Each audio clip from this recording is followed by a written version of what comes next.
ಕಳೆದ 15 ದಿನಗಳಿಂದಲೂ ಯಾದಗಿರಿ ಜಿಲ್ಲೆ ಶಹಾಪುರದ ಭೀಮರಾಯನಗುಡಿಯ ಕೆಬಿಜಿಎನ್ಎಲ್ ಕಚೇರಿ ಎದುರು ಈಗಲೂ ಸಹ ರೈತರು ಪ್ರತಿಭಟನೆ ನಡೆಸುತ್ತಿದ್ದಾರೆ.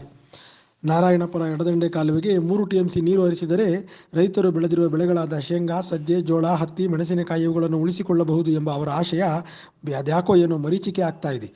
ಯಾವೊಬ್ಬ ಅಯೋಗ್ಯ ಅಧಿಕಾರಿಗಳು ಸಹ ಈವರೆಗೂ ಸ್ಥಳಕ್ಕೆ ಭೇಟಿ ನೀಡದೆ ರೈತರ ಸಂಕಷ್ಟ ಅರ್ಥ ಮಾಡಿಕೊಳ್ಳದೆ ಅವರನ್ನು ಸಂಕಷ್ಟಕ್ಕೆ ನೂಕುತ್ತಿರುವುದು ವಿಪರ್ಯಾಸ.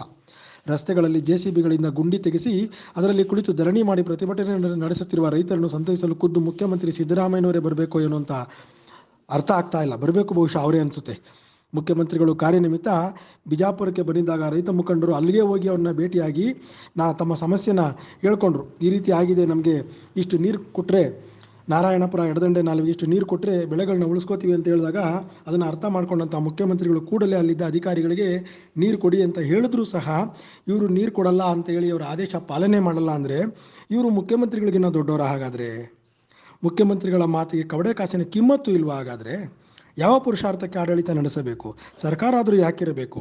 ಪ್ರತಿಭಟನಾಕಾರರ ಬಳಿ ಈಗ ನೋಡಬೇಕು ನೀವು ವಿಡಿಯೋದಲ್ಲಿ, ಈ ಪ್ರತಿಭಟನೆಕಾರರ ಬಳಿ ಹಲ್ಲುಗಿಂಜುತ್ತಾ ಪ್ರತಿಭಟನೆ ಕೈ ಬಿಟ್ಬಿಡಿ ಅಂತ ಗೋಗರಿತಾ ಇದ್ದಾರೆ ಅಧಿಕಾರಿಗಳು. ನಾಚಿಕೆ ಆಗಬೇಕು ಅವ್ರಿಗೆಲ್ರಿಗೂ. ಅವ್ರನ್ನೆಲ್ಲ ಸೇವೆಯಿಂದ ವಜಾ ಮಾಡಬೇಕು. ಖುದ್ದು ಮುಖ್ಯಮಂತ್ರಿಗಳ ಸ್ಥಳಕ್ಕೆ ಆಗಮಿಸಬೇಕು ಎಂದು ಪ್ರತಿಭಟನಾ ನಿರತ ರೈತರ ಆಶಯವಾಗಿದೆ.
ಸರ್ಕಾರಕ್ಕೆ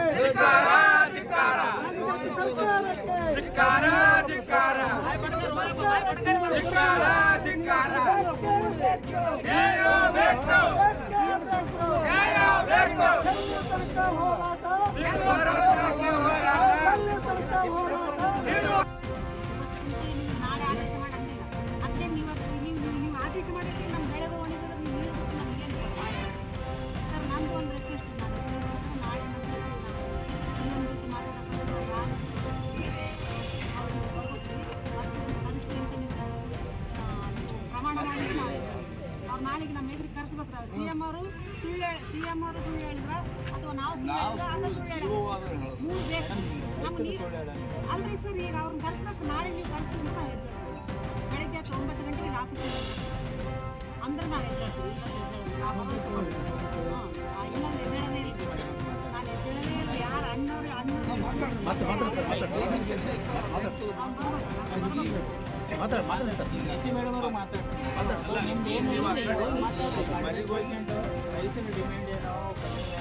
ಕಮ್ಯುನಿಕೇಶನ್ ಮಾಡಿ ನೀರು ಬರ್ತಾವ ಗೊತ್ತಿಲ್ಲ.